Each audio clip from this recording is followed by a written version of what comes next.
గోర వార్తాలోకంకు స్వాగతం. ఈనాటి ముఖ్యాంశాలు: భారతీయుల్లో పెరుగుతున్న విదేశీయానం, తుపాకీతో కాల్చుకుని మహిళా కానిస్టేబుల్ ఆత్మహత్య, వాతావరణ మార్పులతో బ్రెయిన్ స్ట్రోక్, సిక్కింలో SKM Tamang party clean sweep, చంద్రుని ఆవలి వైపుకు చాంగే 6, 7 ఏళ్ల సునకానికి విజయవంతంగా గుండె ఆపరేషన్, ఆసియాలో ఇదే తొలిసారి. కొత్త సిమ్ కార్డు తీసుకుంటున్నారా? అయితే ఈ జాగ్రత్తలు తప్పనిసరి. రాయలసీమ మీదుగా రాష్ట్రంలోకి రుతుపవనాలు, ధనుష్ నాగ్ భారీ యాక్షన్, ఆయన నమ్మకమే భారతీయుడు 2. రోజుకు డ్రై ఫ్రూట్స్ ఎన్ని తినాలి, ఎలా తినాలి? ఈరోజు వార్తలను చూద్దాం. భారతీయుల్లో పెరుగుతున్న విదేశీయానం. భారతీయులు విదేశీయానాల్లో సరికొత్త చరిత్ర సృష్టిస్తున్నారు.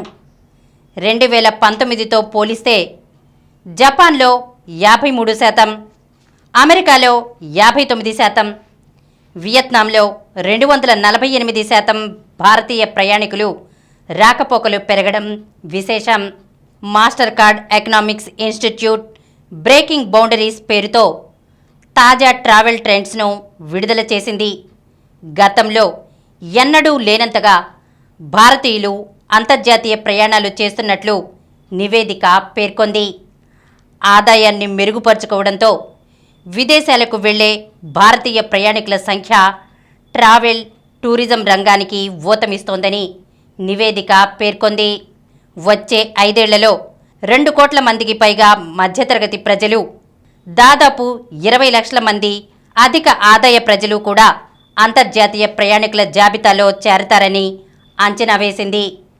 విస్తరిస్తున్న విలాసవంతమైన ఆలోచనలు అవుట్బౌండ్ ఇండియా ట్రావెల్ రంగాన్ని అసాధారణ వృద్ధిలోకి తీసుకెళ్తున్నాయని అభిప్రాయపడింది.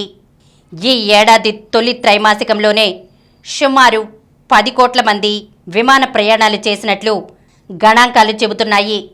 1 దశాబ్దం కిందటి వరకు ఈ సంఖ్యలో ప్రయాణాలు చేయాలంటే ఏడాది సమయం పట్టేది. అంటే భారతీయుల్లో ఏ స్థాయిలో ప్రయాణాలు వృద్ధి చెందాయో నివేదిక స్పష్టం చేస్తోంది. తుపాకీతో కాల్చుకుని మహిళా కానిస్టేబుల్ ఆత్మహత్య. అన్నమయ్య జిల్లా కేంద్రం రాయచోటిలోని జిల్లా పోలీస్ ప్రధాన కార్యాలయంలో ఆదివారం సెంట్రీ డ్యూటీలో ఉన్న కానిస్టేబుల్ వేదవతి గన్తో కాల్చుకుని ఆత్మహత్య చేసుకున్నారు. ఆమె ఆత్మహత్య చేసుకున్నట్లు ప్రాథమికంగా తేలిందని, ఈ ఘటనపై పూర్తి స్థాయిలో విచారిస్తామని DSP Ramachandra Rao, urban CI Sudhakar Reddy చెప్పారు. వారు తెలిపిన వివరాల మేరకు పొంగనూరు సమీపంలోని బింగానిపల్లికు చెందిన వేదవతి మదనపల్లెకు చెందిన దస్తగిరి 2016లో ప్రేమ వివాహం చేసుకున్నారు. వీరికి 5 ఏళ్ల పాప ఉంది. దస్తగిరి పొంగనూరులోని ప్రైవేట్ కోచింగ్ సెంటర్లో ఫ్యాకల్టీగా పనిచేస్తున్నారు. వేదవతి చిత్తూరు నుంచి ఏడాది కిందట అన్నమయ్య జిల్లాకు బదిలీపై వచ్చారు. రాయచోటిలోనే కాపురం ఉంటున్నారు. ఈ నేపథ్యంలో ఆదివారం మధ్యాహ్నం సెంట్రీ డ్యూటీలో ఉన్న వేదవతి చేతిలో ఉన్న గన్తో కాల్చుకుని ఆత్మహత్య చేసుకున్నారు. మృతదేహాన్ని రాయచోటి ఏరియా ఆసుపత్రికి తరలించారు. పోలీసులు కేసు నమోదు చేశారు. వాతావరణ మార్పులతో బ్రెయిన్ స్ట్రోక్. ప్రపంచవ్యాప్తంగా మారుతున్న ఉష్ణోగ్రతలతో స్ట్రోక్ మరణాలు, పక్షవాత వైకల్య బాధితులు పెరుగుతున్నట్లు పరిశోధకులు గుర్తించారు. దాదాపు 3 దశాబ్దాల డేటాను విశ్లేషించడం ద్వారా వాతావరణ మార్పులతో స్ట్రోక్ ప్రమాదం ముడిపడి ఉన్నట్లు నిర్ధారించారు. 2019లో 5.20 లక్షలకు పైగా స్ట్రోక్ మరణాలపై శీతల గాలులు, మండే వేడి తరంగాలు తీవ్ర ప్రభావం చూపాయని న్యూరాలజీ జర్నల్లో ప్రచురించిన కొత్త అధ్యయనం వెల్లడించింది. స్ట్రోక్ మరణాల్లో అధిక భాగం 4.70 లక్షల కంటే ఎక్కువ మరణాలు ఉష్ణోగ్రతలు పడిపోవడంతో సంభవించినప్పటికీ 1990తో పోలిస్తే అధిక ఉష్ణోగ్రతల పెరుగుదలతో మరణించిన వారి సంఖ్య స్వల్పంగా పెరిగినట్లు కనుగొంది. సిక్కింలో SKM Tamang party clean sweep. Sikkim శాసనసభ ఎన్నికల్లో సిక్కిం క్రాంతికారి మోర్చా సంచలన విజయం నమోదు చేసింది. ఆదివారం జరిగిన ఓట్ల లెక్కింపులో 32 స్థానాలకు గాను ఏకంగా 31 తన ఖాతాలో వేసుకుంది. వరుసగా రెండోసారి అధికారం దక్కించుకుంది.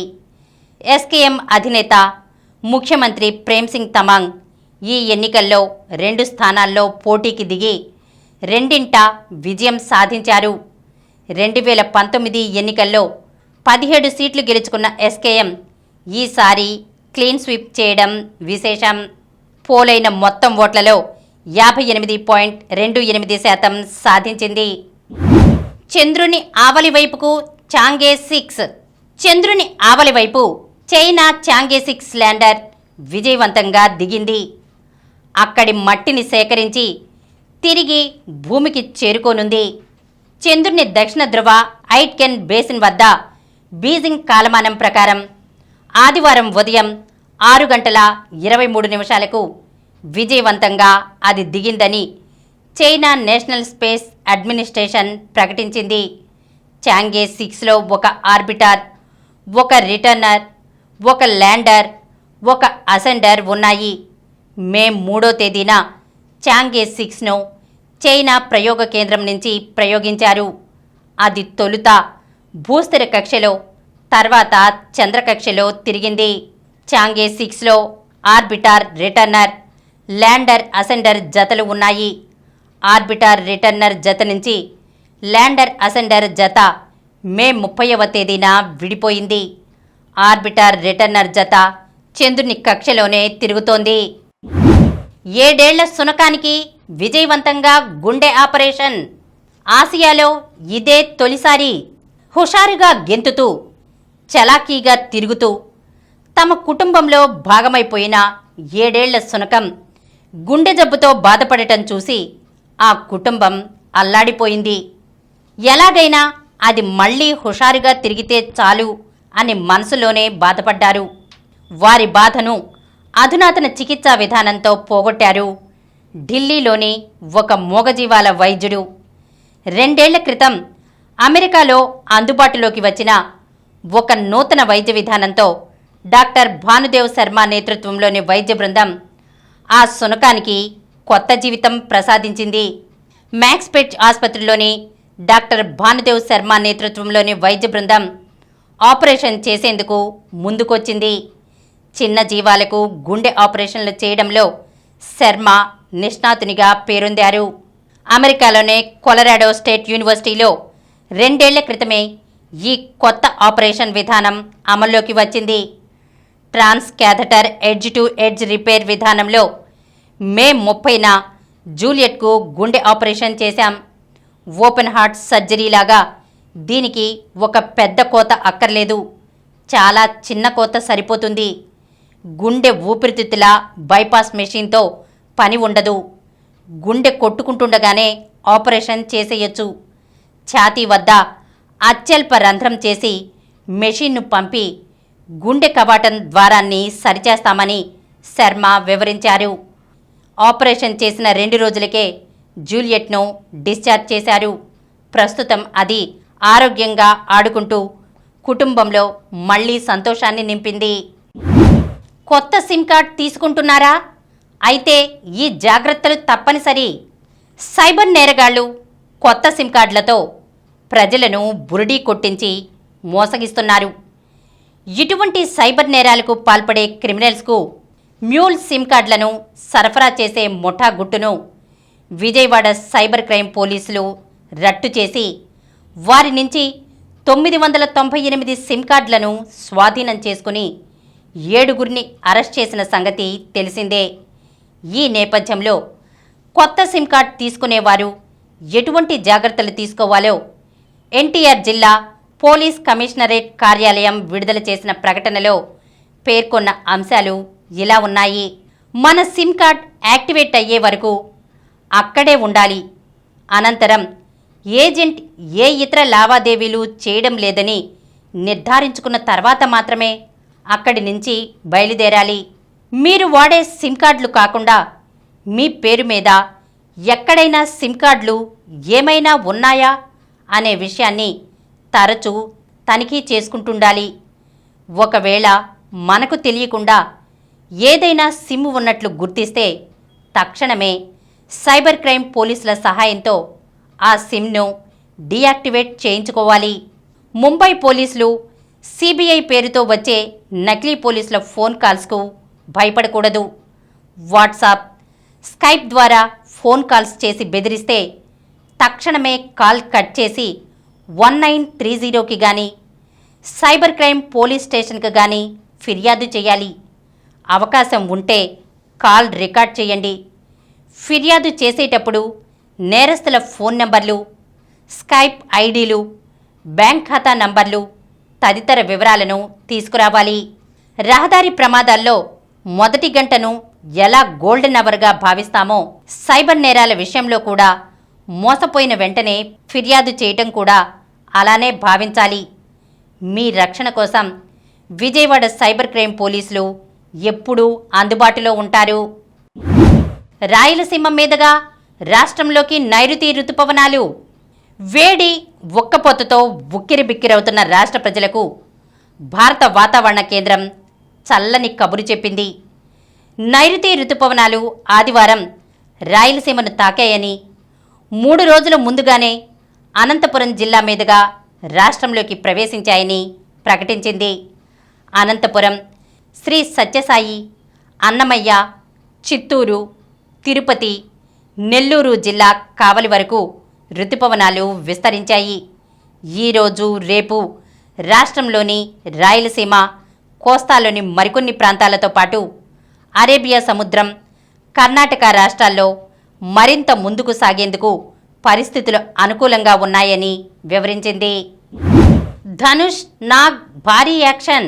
ధనుష్, నాగార్జున ప్రధాన పాత్రల్లో శేఖర్ కమ్ముల రూపొందిస్తున్న పాన్ ఇండియా చిత్రం కుబేరా సునీల్ నారంగ్, పుస్కూర్ రామ్మోహన్ రావు సంయుక్తంగా నిర్మిస్తున్నారు. రష్మిక కథానాయిక. ఈ సినిమా కొత్త షెడ్యూల్ హైదరాబాద్లో ప్రారంభమైంది. దీనికోసం చిత్ర బృందం ఓ ప్రత్యేక సెట్ను సిద్ధం చేసింది. అందులో ధనుష్, నాగార్జునతో పాటు మిగిలిన తారాగణంపై భారీ యాక్షన్ సీక్వెన్స్ తెరకెక్కిస్తున్నట్లు చిత్రవర్గాలు తెలిపాయి. ఈ సోషల్ డ్రామాలో ధనుష్, నాగ్ మునిపెన్నడూ చేయని సరికొత్త పాత్రలు పోషిస్తున్నారు. ఇక ధనుష్ ప్రస్తుతం అరుణ్ మాధేశ్వరన్ దర్శకత్వంలో సంగీత దర్శకుడు ఇళయరాజా జీవిత కథలో నటిస్తున్న సంగతి తెలిసిందే. ఇళయరాజా పుట్టినరోజు సందర్భంగా ఆదివారం ఈ చిత్రం నుంచి ఓ పోస్టర్ను విడుదల చేశారు. ఆయన నమ్మకమే భారతీయుడు 2. భారతీయుడు 2తో సినీ ప్రియుల్ని అలరించేందుకు సిద్ధమవుతున్నారు కమల్ హాసన్. ఆయన హీరోగా నటించిన ఈ చిత్రాన్ని శంకర్ తెరకెక్కించిన సంగతి తెలిసిందే. 28 ఏళ్ల క్రితం వీళ్ళిద్దరి కలయికలోనే వచ్చిన విజయవంతమైన సినిమా భారతీయుడుకు కొనసాగింపుగా రూపొందింది. లైకా ప్రొడక్షన్స్, రెడ్ జైంట్ సంస్థలు సంయుక్తంగా నిర్మించాయి. కాజల్ కథానాయిక, రకుల్ ప్రీత్ సింగ్, సిద్ధార్థ్, బ్రహ్మానందం తదితరులు ముఖ్య పాత్రలు పోషించారు. ఈ సినిమా జూలై 12న విడుదల కానుంది. ఈ నేపథ్యంలో చెన్నైలో ఇటీవల పాటల విడుదల వేడుక నిర్వహించారు. సింబు, లోకేష్ కనగరాజ్, నెల్సన్, ఏఎం రత్నం తదితరులు అతిథులుగా హాజరయ్యారు. ఈ సందర్భంగా హీరో కమల్ హాసన్ మాట్లాడుతూ 28 ఏళ్ల క్రితం నేను శివాజీ గణేశన్తో ఓ సినిమా చేద్దామనుకుంటున్న సమయంలోనే శంకర్ భారతీయుడు కథతో నా దగ్గరకు వచ్చాడు. ఆ కథలు 2 దగ్గరగా ఉండడంతో శివాజీ గణేశన్కు చెప్పా, ఆయన శంకర్తోనే సినిమా చేయండి, మనం ఇప్పటికే ఎన్నో చిత్రాలు కలిసి చేశామని నాతో అన్నారు. ఆ ఒక్క మాట నమ్మకంతో భారతీయుడు చేశా. అప్పట్లోనే నేను సీక్వెల్ చేద్దామని అడిగా, కానీ శంకర్ కథ రెడీగా లేదన్నారు. మళ్ళీ 28 ఏళ్లకు భారతీయుడు 2 చేశాం. నిర్మాత సుభాస్కరన్ వల్లే ఈ చిత్రం ఇక్కడి వరకు వచ్చింది. ఆయన మాపై పెట్టిన నమ్మకమే ఈ సినిమా అన్నారు కమల్ హాసన్. భారతీయుడు తాత మంచివాళ్లకు మంచివాడు, చెడ్డవాళ్లకు చెడ్డవాడు. ఇలాంటి పాత్ర చేయడం అంత తేలిక కాదు. కమల్ హాసన్ 360 డిగ్రీల కంటే 1 డిగ్రీ ఎక్కువ నటించే సత్తా ఉన్న నటుడు. 70 రోజుల పాటు మేకప్తో నటించారు. ఆయన లాంటి నటుడు ప్రపంచంలోనే లేరు. తనతో భారతీయుడు 2, భారతీయుడు 3 చేయడం ఆనందంగా ఉంది. ఈ 2 భారతీయుడి కంటే పెద్ద హిట్ అవుతాయి అన్నారు దర్శకుడు శంకర్. రోజుకు డ్రై ఫ్రూట్స్ ఎన్ని తినాలి, ఎలా తినాలి? డ్రై ఫ్రూట్స్లో పోషకాలు పుష్కలంగా ఉంటాయి. అలాగే షుగర్స్, క్యాలరీలు కూడా ఉంటాయి. కాబట్టి వీటిని 20 గ్రాముల కంటే ఎక్కువ తినకూడదు. బాదం పప్పులో మోనోసాచురేటెడ్ యాసిడ్స్ ఎక్కువగా ఉంటాయి. ఇవి గుండెకి, మెదడుకి, చర్మ ఆరోగ్యానికి మంచిది. అలాగే ఆల్మండ్స్లో విటమిన్ ఇ, మెగ్నీషియం, పొటాషియం ఉంటాయి. ఇవి రక్త ప్రసరణ సక్రమంగా ఉండటానికి సహాయపడతాయి. అలాగే రక్త ప్రసరణ సజావుగా సాగడానికి సహకరిస్తాయి. రోజుకి 4 నుంచి 7 బాదం పప్పులు తినడం వల్ల అన్ని రకాల ఆరోగ్య ప్రయోజనాలు పొందవచ్చు. వాల్నట్స్ పైన ఉండే పెంకు తీయగానే ఉండే పప్పు అంత రుచిగా ఉండదు. కానీ 90% antioxidants, phenolic acids, tannins, flavonoids ఈ స్కిన్లోనే ఉంటాయట. గుండె సంబంధిత వ్యాధుల నుంచి రక్షించడంలో ఇవి చాలా సమర్థంగా పనిచేస్తాయని అధ్యయనాలు చెబుతున్నాయి. రోజుకి వీటిని 3 నుంచి 4 తీసుకోవచ్చు. ఖర్జూరం.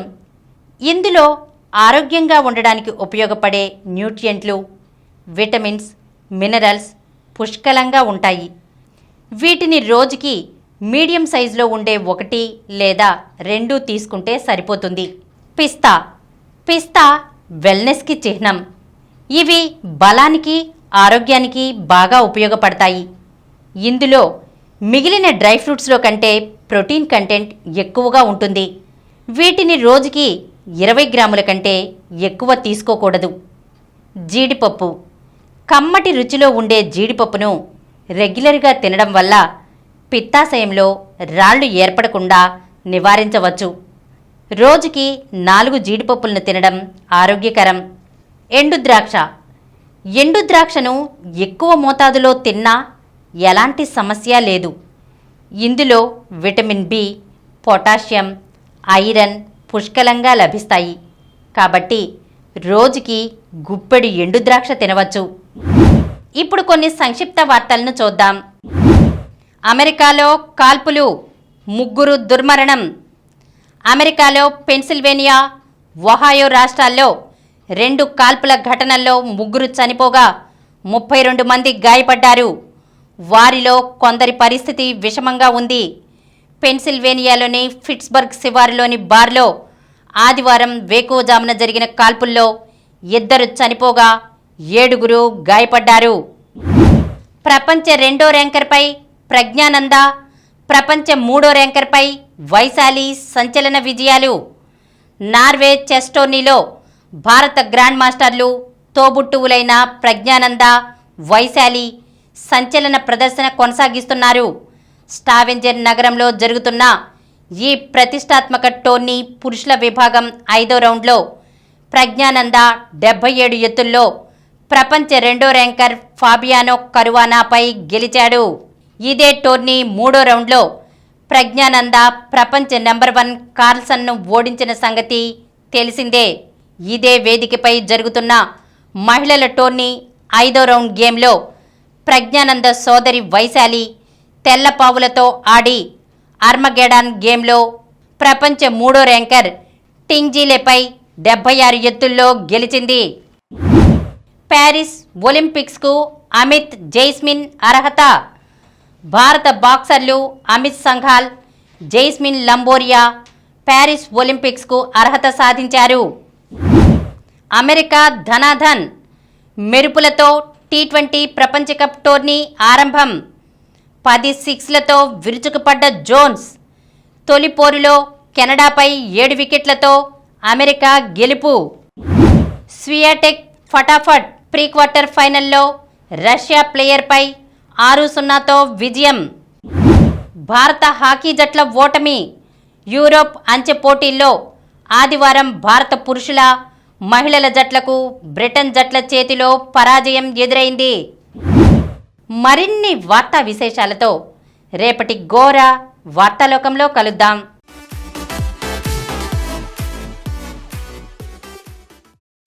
ప్రతిరోజు వార్తా విశేషాల కోసం అనతి కాలంలోనే 20 కోట్ల వ్యూస్ సాధించిన డాక్టర్ సమరం మల్టీ ఛానల్ నెట్వర్క్ సమర్పించు గోరా వార్తాలోకంకు సబ్స్క్రైబ్ చేయండి, లైక్ చేయండి, మీ ఫ్రెండ్స్కి షేర్ చేయండి. అలాగే ప్రక్కనున్న గంట సింబల్ని ప్రెస్ చేయడం మర్చిపోకండి. Please download Samaram Channels app from Google Play Store and watch your favorite channels. Click the bell icon and subscribe to the channels.